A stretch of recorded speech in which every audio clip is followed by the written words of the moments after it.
Assalamualaikum, balik lagi sama gue Ilan Alkatiri. Di sini gue akan membawakan beberapa opini gue, pendapat gue tentang apa yang berkembang saat ini. Ini bikin gue bingung, terjadi lagi, terulang lagi. Gue gak ngerti ini mau sampai kapan. Dan di sini gue ada beberapa poin yang akan gue sampaikan. Insya Allah nggak akan lama. Gue akan menyampaikannya dengan singkat. Dan lo silahkan simak dan lo berkomentar juga di bawah opini lo mengenai kasus-kasus yang akan gue bawakan ini. Tapi sebelumnya jangan lupa di like video gue. Yang belum subscribe di subscribe juga. Dan jangan lupa sholat. Gue selalu mengingatkan untuk sholat. Hampir gue lupa. Jadi sholat dulu. Kapanpun waktunya lo sholat dulu baru nonton gue. Jangan utamakan gue baru lo melaksanakan sholat lo. Oke.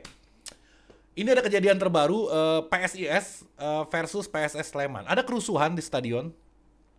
Aduh, ini ngeri banget gue ngeliat videonya ya. Jadi ada sebenarnya kalau dari jumlah lebih banyak jumlah penonton tamu dari PSS Sleman kalau gue ngeliat ya. Tapi kalau gue ngeliat beberapa video, jadi banyak banget yang rekam, ada beberapa sumber gue lihat kronologinya sedikit yang bisa gue dapat dari gambaran situ. Tapi kalau gue ngeliatnya gini, gue nggak mau menyalahkan salah satu pihak ya. Tapi normalnya itu nggak mungkin tim tamu datang ke kandang lawan dan dia mulai apa namanya kerusuhan itu. Kayaknya sih nggak agak nggak pernah terjadi di mana-mana ya. Kita tamu ke tempat orang, tiba-tiba kita yang bikin kerusuhan di sana. Kayaknya menurut gue kalau tim tamu itu lebih hati-hati. Mungkin ini ada beberapa aksi provokasi, ada pelemparan juga gue ngeliat di sana, saling bales. Terlepas dari siapa yang mulai, kejadian ini sudah terjadi dan ini dampaknya gede banget di pandangan gue. Gue akan kasih tau segede apa dampaknya. Ini bisa mempengaruhi sepak bola nasional, timnas, segala macam bisa terpengaruh sama kejadian ini. Oke. Gue bingung ya, orang-orang ini nggak ngelihat yang terjadi di Kanjuruhan apa. Gue bingung pas kejadian itu apa perasaan dia, apa rasa simpatik dia, kok bisa-bisanya mereka ini melakukan hal yang sama. Memang dari segi jumlahnya nggak sebanyak yang di Kanjuruhan. Gue nggak mau ngebahas jumlah atau korbannya berapa banyak, tapi efeknya, dampaknya ini luar biasa banget. Kalau gue memprediksi seperti itu. Oke. Gue ngelihat kalau PSSI ini yang kurang tegas.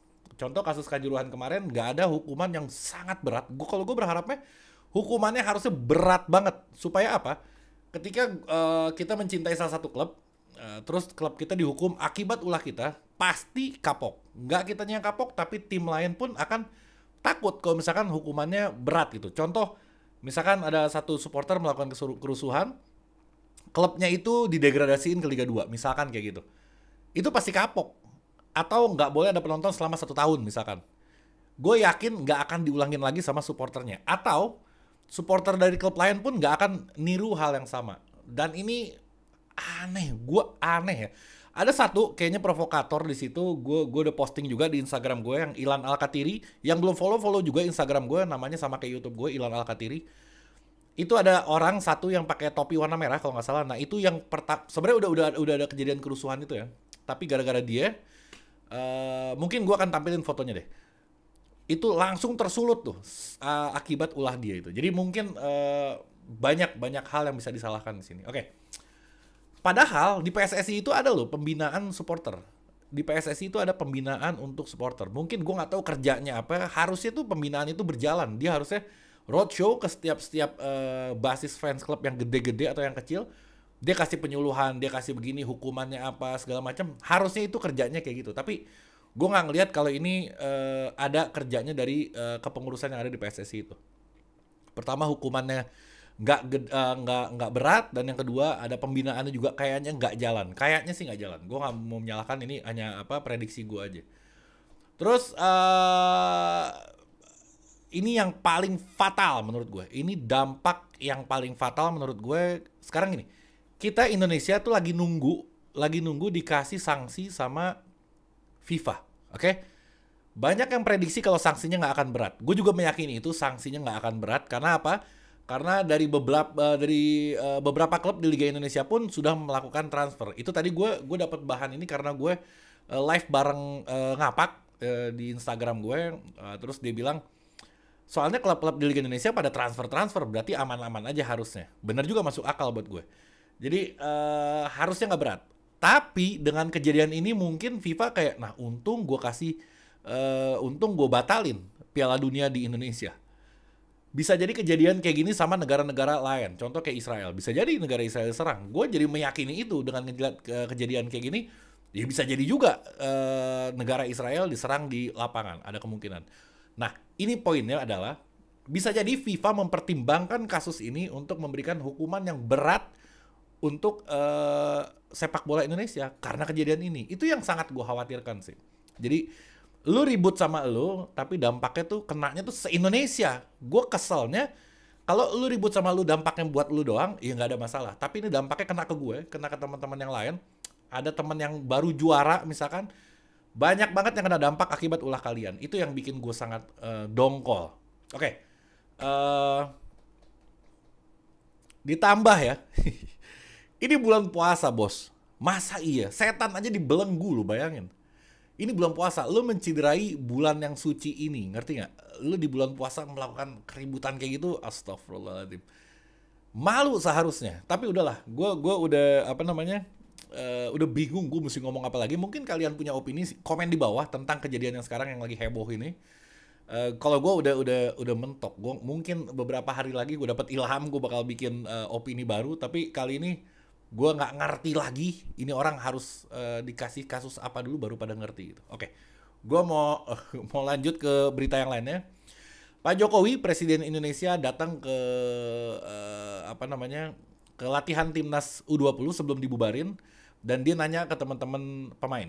Dia bilang, apa harapan kalian nih yang kalian inginkan ke depannya? Pemain jawab, dia bilang, saya ingin jadi PNS.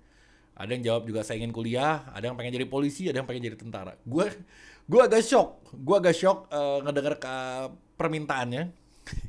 Harusnya kan fasilitas sepak bola diperbaiki, sepak bola lebih diperhatiin dan lain-lain. Tapi ini ternyata permintaannya yang di luar bayangan gue.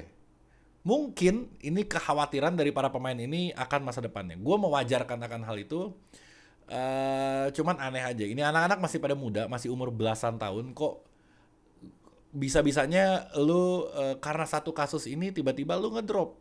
Lu nih umur belasan ini, lu tuh baru start untuk memulai sepak bola. Bukan karena gagal Piala Dunia tiba-tiba lu kayak udahan main bola gitu. Ini masih panjang perjalanan, dan di depan itu tantangannya itu masih banyak banget. Masih lebih besar lagi tantangannya di depan. Justru gua akan ngasih motivasi.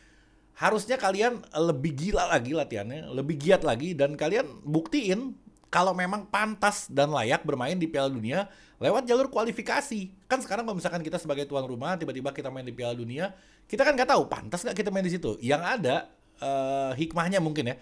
Hikmahnya mungkin yang ada kita dibantai sama negara-negara lain, ya kita lebih malu lagi. Mungkin hikmahnya itu. Mulai saat ini bangkit, latihan yang keras. Kok negara lain bisa sih, kenapa kalian nggak bisa gitu? Soalnya lu udah kadung main bola gitu. Kalau gue nggak pernah main bola. Gue supporter. Jadi lu udah terlanjur main bola, yang giat sekalian, hajar sekalian gitu. Jadi lu bisa buktiin ke rakyat Indonesia. Ada yang beberapa kubu yang nyinyir, buktiin kalau memang Indonesia layak ada di Piala Dunia. Bukan karena kita sebagai tuan rumah. Banyak berpikiran kayak gitu, dan gue sekarang sependapat. Tadinya gue gak sependapat, tapi sekarang ngeliat kejadian kayak gini, permintaan-permintaan dari para pemain, malu gue ngedengernya. Dan gue akhirnya sependapat sama orang-orang itu yang kalau kita harus buktiin kalau kita memang layak ada di Piala Dunia. Oke. Yang terakhir, Ganjar diundang sama Mata Najwa. Udah ada trailernya, gue ngeliat di Instagramnya Najwa Shihab. Ditanya, dan banyak berita udah beredar, ditanya apakah ini perintah dari partai, apakah ini perintah Ibu Megawati. Nah itu belum ada jawabannya. Gue masih nunggu jawaban dari Ganjar, dan belum diupload juga sama Najwa Shihab di channelnya. Tapi beberapa orang PDI udah memberikan statement kalau ada yang bilang kalau iya memang ini atas perintah partai. Oke, sekarang gini, orang ini kan mau nyalon jadi presiden ya. Gak pantas seorang yang masih diatur-atur ini untuk mencalonkan diri jadi presiden. Repot. Nanti presiden siapa yang ngatur siapa? Gue ngelihat gak ada izahnya, gak ada wibawanya ketika lo mencalonkan diri jadi presiden nanti, tapi lo masih bisa diatur sama orang lain. Lo berarti gak tertinggi di republik ini. Itu harus dikhawatirkan ketika memimpin negara. Jadi kita tunggu aja update terbarunya mengenai apa namanya Ganjar ini, gue masih kesel. Gue masih kesel banget sama kejadian Piala Dunia yang dibatalkan. Tapi ya kita lihat lah, mungkin ada hikmahnya, mungkin ada yang lebih baik lagi, mungkin Erick Thohir akan kerja lebih maksimal lagi. Dan gue yakin sih Erick Thohir bisa. Jangan sampai Erick Thohir nanti pas pemilihan presiden dia ninggalin PSSI untuk nyalon jadi presiden. Itu lebih kacau lagi sih. Mudah-mudahan enggak. Oke, gue cukupkan konten kali ini. Nanti gue akan update terus beberapa berita yang menarik mengenai sepak bola. Berita-berita heboh, gue akan update dan gue akan kasih opini pribadi gue. Dan kalian kasih opini pribadi kalian di kolom komentar. Oke, sampai sini dulu. Assalamualaikum warahmatullahi wabarakatuh.